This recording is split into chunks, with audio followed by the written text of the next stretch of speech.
Selamat pagi rekan-rekan mahasiswa, hari ini kita akan belajar bersama mempelajari kerentanan. Kerentanan merujuk pada kelemahan atau celah dalam suatu sistem, perangkat lunak, jaringan, atau proses yang dapat dimanfaatkan oleh pihak yang tidak sah. Keberadaan kerentanan meningkatkan risiko terjadinya serangan siber atau ancaman terhadap keamanan informasi. Jenis-jenis kerentanan dalam keamanan informasi. 1. Kerentanan perangkat lunak adalah kerentanan perangkat lunak mencakup kelemahan atau celah dalam perangkat lunak yang dapat dimanfaatkan oleh pihak yang tidak sah.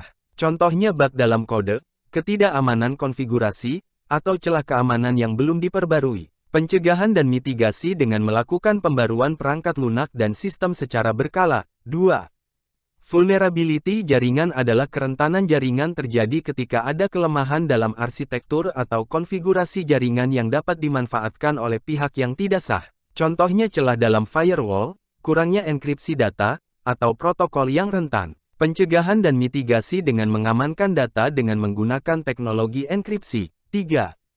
Vulnerability aplikasi web adalah kerentanan aplikasi web terjadi ketika ada celah dalam desain atau implementasi aplikasi yang dapat dimanfaatkan oleh penyerang. Contohnya SQL injection, cross-site scripting, XSS, atau kelemahan pada kontrol akses. Pencegahan dan mitigasi dengan memvalidasi dan menyaring input pengguna untuk mencegah injeksi kode. 4. Vulnerability manusia adalah kerentanan manusia melibatkan faktor-faktor seperti kurangnya kesadaran keamanan, kecerobohan, atau manipulasi psikologis. Contohnya phishing, social engineering, atau ketidakpatuhan terhadap kebijakan keamanan. Pencegahan dan mitigasi dengan memberikan pelatihan kepada pengguna untuk meningkatkan kesadaran keamanan. 5.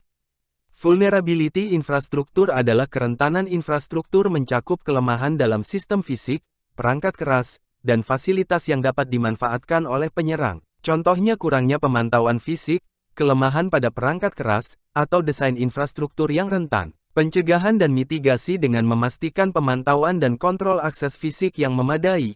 Memahami berbagai jenis kerentanan dalam keamanan informasi adalah langkah penting dalam upaya melindungi data dan sistem. Dengan mengidentifikasi dan mengelola kerentanan ini, organisasi dapat meminimalkan risiko serangan siber dan menjaga keamanan informasi mereka. Mengenal CVE, Common Vulnerabilities and Exposures. CVE atau Common Vulnerabilities and Exposures adalah sistem pengidentifikasian dan penamaan kerentanan, vulnerabilities, pada perangkat lunak komputer. Sistem ini memberikan identitas unik untuk setiap kerentanan yang ditemukan dan diumumkan secara global. Tujuan CVE, memudahkan pertukaran informasi tentang kerentanan, meningkatkan kesadaran dan koordinasi keamanan, memberikan identitas yang unik untuk setiap kerentanan. CVE ini adalah kode identifikasi untuk suatu kerentanan tertentu yang ditemukan pada tahun 2021. Nomor tersebut membantu mengidentifikasi kerentanan secara spesifik dan unik. Kerentanan ini memungkinkan penyerang untuk mendapatkan akses tidak sah atau merusak sistem yang terpengaruh. Vendor biasanya merespons dengan merilis pembaruan perangkat lunak atau patch keamanan untuk mengatasi kerentanan tersebut. Pengguna disarankan untuk segera memperbarui perangkat lunak mereka. CVE ini adalah kode identifikasi untuk kerentanan tertentu yang ditemukan pada tahun 2022. Nomor ini memberikan cara yang jelas untuk mengidentifikasi dan merujuk pada kerentanan tersebut. Kerentanan ini mungkin memiliki dampak tertentu pada kerahasiaan atau integritas data. Pengguna atau administrator sistem disarankan untuk memeriksa pembaruan keamanan yang tersedia dan mengimplementasikannya. Mengapa CVE penting? Karena membantu komunitas keamanan untuk berkomunikasi dengan efektif mengenai kerentanan tertentu, memungkinkan organisasi dan pengguna untuk melacak dan memitigasi risiko keamanan dengan cepat, selalu memantau dan merespons terhadap pengumuman CVE yang relevan. Melakukan pembaruan perangkat lunak secara teratur untuk mengatasi kerentanan yang telah diidentifikasi. CVE adalah alat yang penting dalam upaya menjaga keamanan sistem dan perangkat lunak. Dengan memahami dan merespons terhadap CVE, organisasi dan individu dapat mengurangi risiko serangan keamanan dan melindungi data mereka dari potensi ancaman. Serangan siber telah menjadi ancaman nyata bagi keamanan informasi di seluruh dunia, termasuk di Indonesia. Seiring dengan kemajuan teknologi, serangan siber semakin kompleks dan terorganisir. Dalam beberapa tahun terakhir, Indonesia telah menghadapi berbagai serangan siber yang menciptakan tantangan baru dalam melindungi infrastruktur digital dan data sensitif. 1. Pada tahun 2024, serangan siber di Indonesia mengalami peningkatan baik dari segi jumlah maupun tingkat kompleksitas. Beberapa serangan mungkin bersifat ransomware, yang menyandera data organisasi untuk meminta tebusan. Pihak berwenang dan sektor swasta berkolaborasi untuk menghadapi serangan ini dan meningkatkan sistem pertahanan siber. 2. Tahun 2023 peningkatan serangan terhadap infrastruktur kritis, seperti listrik, telekomunikasi, dan keuangan. Pemerintah mengambil langkah-langkah lebih lanjut untuk memperkuat pertahanan siber di sektor-sektor ini. Penyelidikan mendalam dilakukan untuk mengidentifikasi pelaku dan mencari solusi pencegahan yang lebih baik. 3. Tahun 2022 serangan siber yang terfokus pada sektor bisnis dan layanan publik. Banyak perusahaan mengalami kebocoran data dan gangguan operasional. Pemerintah merespons dengan meningkatkan kerjasama dengan sektor swasta dan memberlakukan regulasi yang ketat terkait keamanan siber. 4. Tahun 2021 ditandai dengan peningkatan serangan ransomware di Indonesia. Banyak organisasi dan lembaga pemerintah menjadi korban, menyebabkan kerugian finansial dan reputasi. Peningkatan kesadaran keamanan siber di seluruh sektor menjadi fokus utama pencegahan. 5. Tahun 2020, ditandai dengan pandemi COVID-19, serangan siber yang terus meningkat di tengah pergeseran ke bekerja dari rumah. Pelaku siber mengambil keuntungan dari ketidakpastian untuk melancarkan serangan phishing dan malware. Pemerintah merespon dengan memperkuat infrastruktur siber dan menyediakan panduan keamanan untuk organisasi. Serangan siber merupakan ancaman yang terus berkembang di Indonesia. Upaya perlindungan dan pemulihan harus terus ditingkatkan melalui kolaborasi antara pemerintah, sektor swasta, dan masyarakat umum. Kesadaran akan risiko dan langkah-langkah pencegahan keamanan siber menjadi kunci dalam menghadapi tantangan ini. Keamanan web dan ancaman. 1. Cross-site scripting, XSS, adalah serangan di mana penyerang menyisipkan skrip berbahaya ke dalam halaman web yang kemudian dieksekusi oleh browser pengguna. Serangan ini dapat memungkinkan penyerang mencuri informasi sensitif pengguna atau menjalankan tindakan berbahaya. Dampak serangan ini, pencurian kredensial pengguna, manipulasi tampilan halaman web, eksekusi skrip berbahaya pada perangkat pengguna.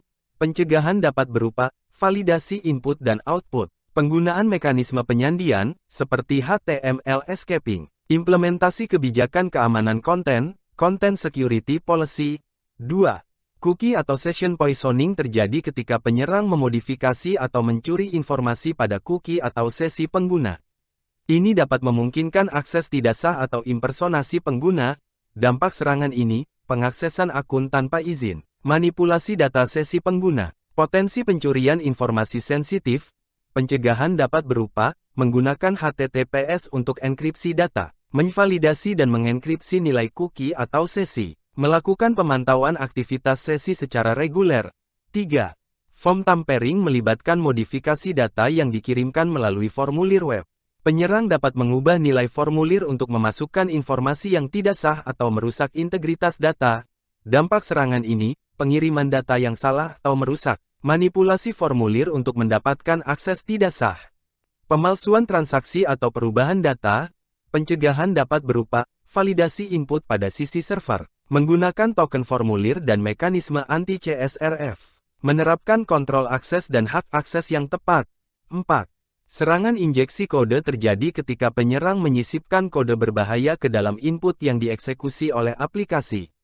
Ini dapat mencakup SQL injection, command injection, atau injeksi skrip. Dampak serangan ini, akses tidak sah ke database, eksekusi perintah sistem, manipulasi perilaku aplikasi. Pencegahan dapat berupa, penggunaan parameterized queries untuk SQL, validasi dan sanitasi input, meminimalkan penggunaan fungsi eval atau fungsi serupa.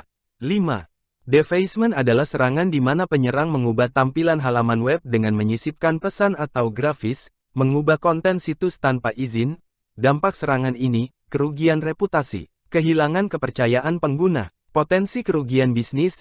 Pencegahan dapat berupa, menerapkan tindakan keamanan seperti firewalls, memperbarui sistem keamanan secara berkala, monitoring dan pemulihan cepat setelah serangan. Memahami dan melindungi situs web dari serangan-serangan ini penting untuk menjaga keamanan informasi dan integritas sistem. Pengembang dan administrator web perlu terus-menerus meningkatkan pengetahuan mereka tentang keamanan web dan mengimplementasikan praktik-praktik terbaik untuk mengurangi risiko serangan siber. Serangan siber global dalam beberapa tahun terakhir. 1. Pada tahun 2024, dunia mengalami serangan siber yang semakin kompleks dan terarah. Pelaku siber memanfaatkan teknologi canggih untuk melancarkan serangan terhadap infrastruktur kritis, lembaga pemerintah, dan sektor bisnis global.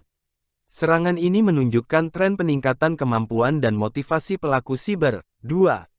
Tahun 2023 menyaksikan serangan siber yang difokuskan pada rantai pasokan digital global. Pelaku siber mengeksploitasi kerentanan dalam jaringan pemasok, menyebabkan gangguan operasional dan kerugian ekonomi besar. Peningkatan kolaborasi antara sektor swasta dan publik menjadi kunci dalam memitigasi risiko serangan ini. 3. Tahun 2022 dicirikan oleh peningkatan serangan ransomware secara global. Banyak organisasi dan lembaga menjadi korban pemblokiran atau pencurian data dengan tuntutan tebusan yang tinggi. Serangan semacam ini menyebabkan pergeseran fokus keamanan siber untuk melibatkan upaya pencegahan dan pemulihan yang lebih efektif. 4. Tahun 2021, selama pandemi COVID-19, mencatat peningkatan serangan siber yang terkait dengan ekspansi kerja dari rumah. Penyerang mengincar organisasi dan individu yang kurangnya persiapan keamanan siber. Selain itu, serangan phishing dan peretasan konferensi daring menjadi ancaman yang signifikan. 5. Tahun 2020 ditandai dengan serangan siber terhadap institusi kesehatan global yang tengah sibuk menangani pandemi COVID-19. Penyerang mencoba mencuri informasi kesehatan dan penelitian terkait virus, menyoroti pentingnya perlindungan data dalam situasi krisis. Serangan siber global terus berkembang seiring waktu, menciptakan tantangan keamanan yang semakin rumit. Perlindungan terhadap aset digital dan data sensitif menjadi prioritas utama bagi pemerintah, organisasi, dan individu. Kolaborasi internasional, peningkatan kapasitas keamanan siber, dan adaptabilitas terhadap ancaman baru adalah kunci dalam menghadapi masa depan yang penuh risiko ini. Advanced Persistent Threat atau APT merujuk pada serangan siber yang dilakukan oleh pihak yang sangat terorganisir dan bertujuan untuk menyusup ke dalam jaringan atau sistem secara jangka panjang. APT seringkali dilakukan oleh kelompok yang memiliki sumber daya dan kemampuan teknis tinggi, dengan tujuan mencuri informasi rahasia atau merusak infrastruktur. APT berfokus pada penyusupan jangka panjang, dengan usaha terus-menerus untuk mempertahankan akses ke target. Pelaku APT biasanya merupakan kelompok yang terorganisir dengan dukungan sumber daya yang kuat. Serangan APT cenderung cerdas dan adaptif, mengubah taktik untuk menghindari deteksi. Berikut adalah 10 APT yang mencuri perhatian pada tahun 2021, berdasarkan tingkat aktivitas dan dampak. 1. APT-29, Cozy Bear, terkait dengan pemerintah Rusia, aktif dalam serangan siber berbasis negara. 2. APT-28, Fancy Bear, juga dikaitkan dengan pemerintah Rusia, fokus pada serangan siber ke lembaga pemerintah dan organisasi politik. 3. APT-34, Oil Rig, terkait dengan Iran, memfokuskan pada serangan terhadap organisasi di Timur Tengah. 4. APT-41, aktor ancaman Tiongkok, dikenal karena kombinasi kegiatan berbasis negara dan kegiatan kejahatan siber konvensional. 5. Lazarus Group, diduga berasal dari Korea Utara, terlibat dalam kegiatan siber dan serangan finansial. 6. Charming Kitten, APT-35, terkait dengan Iran, fokus pada spionase dan kegiatan pengumpulan intelijen. 7. Ocean Buffalo, APT-30, terkait dengan China, aktif di sektor pertahanan dan teknologi. 8. APC-23, serangan berbasis negara asal Vietnam, fokus pada serangan siber terhadap sektor militer dan pemerintah. 9. Turla, Snake, terkait dengan Rusia, aktif sejak tahun 2007, terlibat dalam spionase dan serangan siber. 10. Dark Hotel, grup APT yang mengincar eksekutif bisnis dan pejabat pemerintah, dikenal karena taktik penyerangan bertingkat dan penyusupan yang sangat cermat. APT terus menjadi ancaman serius bagi keamanan siber global. Memahami karakteristik dan aktivitas kelompok APT membantu organisasi untuk meningkatkan pertahanan mereka dan merespons secara efektif terhadap serangan siber yang berkelanjutan dan terarah.